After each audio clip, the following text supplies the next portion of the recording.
હઝરત શાહ આલમ દરગાહના ઉરસ નિમિત્તે ભારે અકીદતપૂર્વક ગલેબપોશીનો કાર્યક્રમ યોજાયો।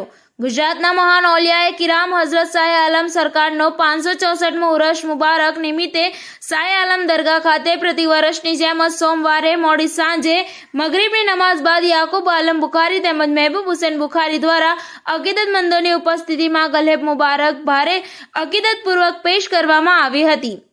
આ સમયે જ શાહ આલમ દરગાહમાં સમગ્ર માહોલ ધાર્મિકમય બન્યો હતો। આ સંદર્ભે વધુ માહિતી આપતા યાકૂબ આલમ બુખારી અને મહેબૂબ હુસૈન બુખારીએ જણાવ્યું હતું કે હઝરત શાહ આલમ સરકારનો સંદલ ઉરસ જમાદિલ આખિરની 17મી તારીખે મનાવાય છે। તે પૂર્વે 16મી તારીખે ગલેબપોશીનો કાર્યક્રમ યોજવામાં આવતો હોય છે।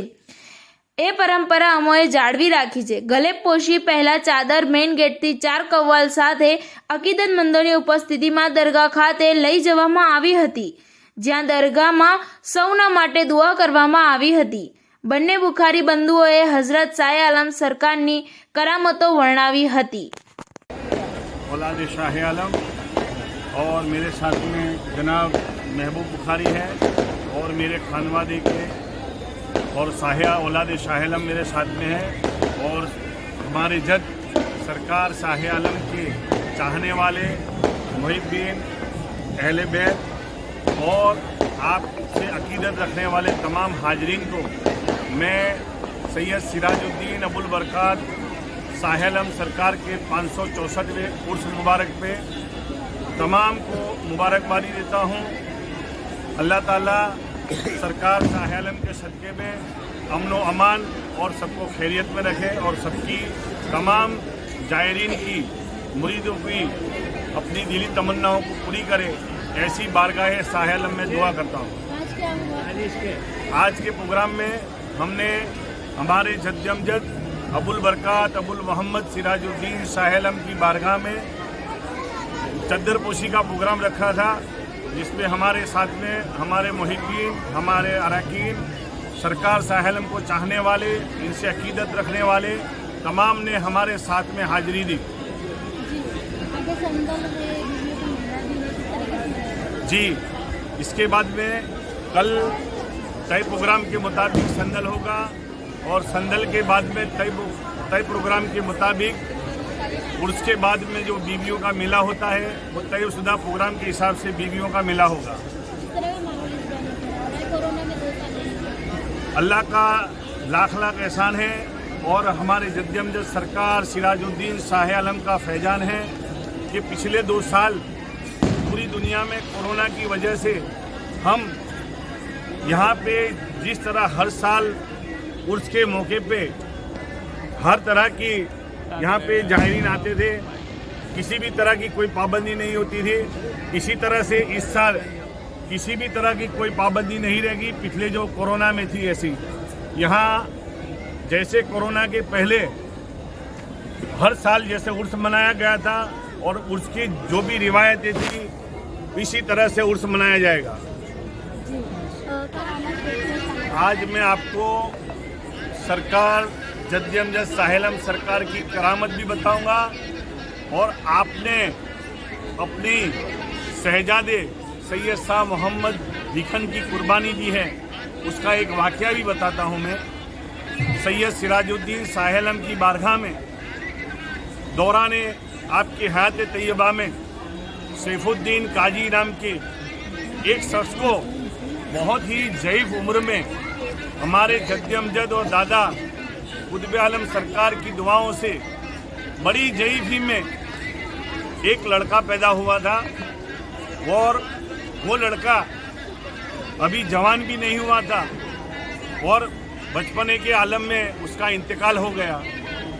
वो लड़के का इंतकाल होने के बाद क्योंकि वो सैफुद्दीन काजी कुतुब आलम दादा से बहुत अकीदत रखते थे और आपके चहीते मुरीद थे, आप के बेटे के इंतकाल के फौरन आप बारगाह कुतुब आलम में गए और आपसे मुअद्दबाना अर्ज की कि इस ज़ईफ़ी में मेरा क्या हाल होगा, मेरा एक ही हनोद बेटे का इंतकाल हो गया है। सरकार कुतुब आलम दादा ने लोहे महफूज पे देख के फरमाया कि सैफुद्दीन तेरे बेटे की उम्र इतनी ही है, अब न हमारी दुआ काम आएगी न हमारा वसीला काम आएगा, और किसी को मुर्दा को जिंदा करने का खुदाई काम हम नहीं करेंगे। फिर भी अगर आपके दिल को तसल्ली नहीं है तो आप मजले मियाँ यानी सरकार सिराजुद्दीन शाह आलम की बारगाह में जाओ। सैफुद्दीन काजी बारगाह शाह आलम में आए और मुद्दबाना अर्ज की कि आपके वालिद की दुआओं से मेरा एक बेटा हुआ था, वो बेटा इंतकाल फरमा गया है। सरकार शाह आलम ने भी लोहे महफूज पे देखा और बोला, जय सैफुद्दीन, आपका बेटा इंतकाल हो गया है, वो बेटे के लिए अब न मेरी दुआ काम आएगी न मेरा वसीला।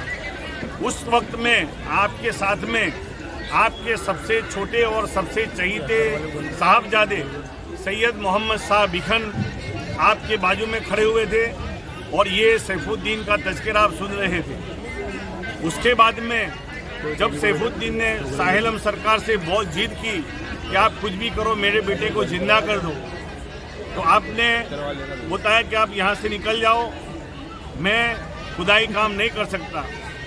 सैफुद्दीन ने सरकार शाह आलम सिराजुद्दीन का दामन पकड़ के बोला कि ये ऐसी बारगाह है जहाँ से कोई भी आज तक न खाली गया है न जाएगा क़यामत तक।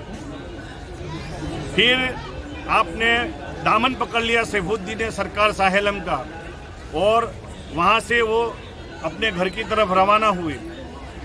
घर की तरफ रवाना होने से पहले आपने सरकार सिराजुद्दीन शाह आलम के सबसे चहीते और छोटे बेटे हजरत शाह मोहम्मद बिखन के कुछ लोगों को यहाँ पे पता भी नहीं होगा। सबसे पहले सरकार शाह आलम सिराजुद्दीन ने अगर कमसिनी और कम उम्र में खिलाफत दी बेटों में तो शाह मोहम्मद बिखन थे। आपको 7 साल की उम्र में आपने खिलाफत अता फरमाई थी। क्यों कि वलीयत के दर्जात पे वो उनका दर्जा बहुत बुलंद था सैयद शाह मोहम्मद बिखन का। आपने सैफुद्दीन बिखन से शाह बिखन से अर्ज की कि आप मेरे लिए, मेरे बेटे के लिए जिंदा होने के लिए दुआ फरमाइए, और आप वालिद से बोलिए यानी कि सिराजुद्दीन शाह आलम से। फिर आपने शाह मोहम्मद बिखन ने सिराजुद्दीन शाह आलम से अर्ज की कि वालिद मोहतरम, सैफुद्दीन के बेटे को जिंदा कर दो। शाह आलम सरकार ने फरमाया, बेटे आपने हमारी गुफ्तगू नहीं सुनी? बोले हजरत सुनी है, लेकिन कुछ भी करके जिंदा कर दो। ये अल्फाज को सरकार सिराजुद्दीन शाह आलम ने पकड़ लिया। बोले कुछ भी? बोले हाँ, एक काम करो, आप मेरे कदमों में लेट जाओ, और शर्त ये रहेगी कि सैफुद्दीन के बेटे के बदले में मैं तुम्हारी जान को कुर्बान कर दूँ। कुर्बान जाऊँ मैं शाह मोहम्मद बिखन पे और सैयद सिराजुद्दीन शाह आलम पे, जिन्होंने अपने बेटे की कुर्बानी दी और अपने बेटे को कुर्बान कर दिया। आपने अपने सीधे कान में बकरोती व बकरोती, यानी उसका माना ये है कि उसके बदले उसकी जान, उसके बदले उसकी जान। उधर सैफुद्दीन का बेटा जिंदा हो गया और इधर शाह मोहम्मद बिखन का इंतकाल हो गया। इंतकाल होने के बाद आपने फरमाया इन्ना लिल्लाहि व इन्ना इलैहि राजिऊन, और साथ में एक अल्फाज भी ये निकाला कि मैं या मेरे किसी भी खानवादे के बुजुर्ग पे मेरे बेटे शाह बिखन के इंतकाल के 100 साल बाद जो मुराद और जो मन्नत मेरे यहाँ से नहीं पाओगे वो सैयद शाह मोहम्मद बिखन की बारगाह से पाओगे। तो आपसे गुजारिश है कि शाह आलम सिराजुद्दीन के सबसे चहीते बेटे जिनका मजार रिवर फ्रंट पे मौजूद है, वहाँ भी जाके आप फैजियाब हो, ऐसी मैं आलम इस्लाम से गुजारिश करता हूँ, और इनकी दुआओं से आप फैजियाब हो। સમાચાર ટુડે ન્યૂઝ ચેનલની ટીમ અને જે સત્ય છે તે જ બતાવશે। આપ જોતા રહો સમાચાર ટુડે ન્યૂઝ ચેનલ। ગુજરાતની ધરતીનું ગુજરાતીઓ માટે જ એટલે કે સમાચાર ટુડે ન્યૂઝ। અમારી સમાચાર ટુડે ન્યૂઝ ચેનલને લાઇક કરો, શેર કરો અને સબસ્ક્રાઇબ કરો, અને જોડાયા રહો સમાચાર ટુડે ન્યૂઝ ચેનલ સાથે। મળશે દરરોજ ઇનામ જીતવાની તક। અમારા સભ્ય બનો, જોડાઓ અમારી સાથે।